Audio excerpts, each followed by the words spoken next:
Hi friends, ఈ వీడియోలో అయితే నేను ఒక బ్యూటిఫుల్ హౌస్ని మీకు చూపిస్తున్నాను. బ్యూటిఫుల్ హౌస్ని చూపిస్తూ కొన్ని మంచి విషయాలను అయితే మీకు షేర్ చేస్తాను. ఏ విషయాన్నైనా లైఫ్లో ఎక్స్పీరియన్స్తోని నేర్చుకుంటాము. అలా నేను నా లైఫ్లో నేర్చుకున్న ఎక్స్పీరియన్సెస్ తోటి ఫ్యూచర్లో ఎవరైతే మ్యారేజ్ లైఫ్లోకి ఎంటర్ అవుతున్నారో అలాంటి అమ్మాయిలకైతే ఈ విషయాలు యూజ్ అవుతాయని షేర్ చేస్తున్నాను. బాగా కష్టపడి పైకొచ్చిన ఫ్యామిలీ నుంచి మీరు అబ్బాయిని చేసుకున్నారంటే మీ విలువ కూడా వాళ్ళకి బాగా తెలుస్తుంది. మిమ్మల్ని బాగా చూసుకుంటారనమాట.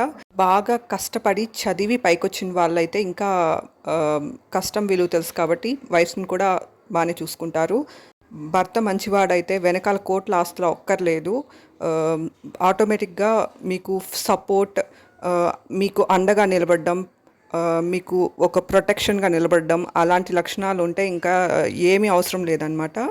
ఒకవేళ చదువుకోకపోయినా కనీసం సూర్యవంశం మూవీలో వెంకటేష్ లాగా అన్నా ఉండాలన్నమాట. అంత రెస్పెక్ట్ ఇవ్వాలి వైఫ్కి, అంత బాగా చూసుకోవాలి.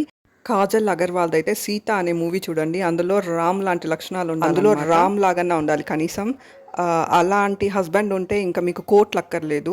ఇంకొక మూవీ చెప్తాను, కేజీఎఫ్ 2లో హీరో హీరోయిన్ చూసుకుంటారు కదా, అలా చూసుకునే వాళ్ళనైతే నేను రియల్గానే నా లైఫ్లో ఒకరిని చూశాను.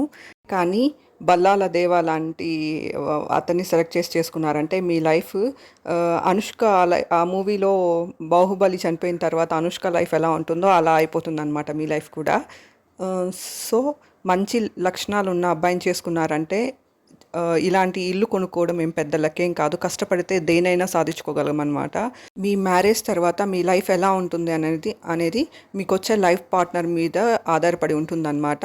మీరు ఎంత ట్రై చేసినా మీ పార్ట్నర్ సపోర్టివ్ లేకపోతే మీరు అస్సలు ఎదగలేరు. ఇంకా మీరు చదువుకున్న చదువుకు కూడా ఒక విలువ ఉండదన్నమాట. సో అలా ఉంటుంది లైఫ్. సో మీ మ్యారేజ్ తర్వాత మీ లైఫ్ బాగుండాలంటే మీ కరెక్ట్ పార్ట్నర్ని మీరు సెలెక్ట్ చేసుకోవాలి. లేదంటే పిల్లలు పుట్టి ఆ తర్వాత సో వాళ్ళకు కూడా ప్రాబ్లం అవుతుంది. Thank you for watching my video. Thank you.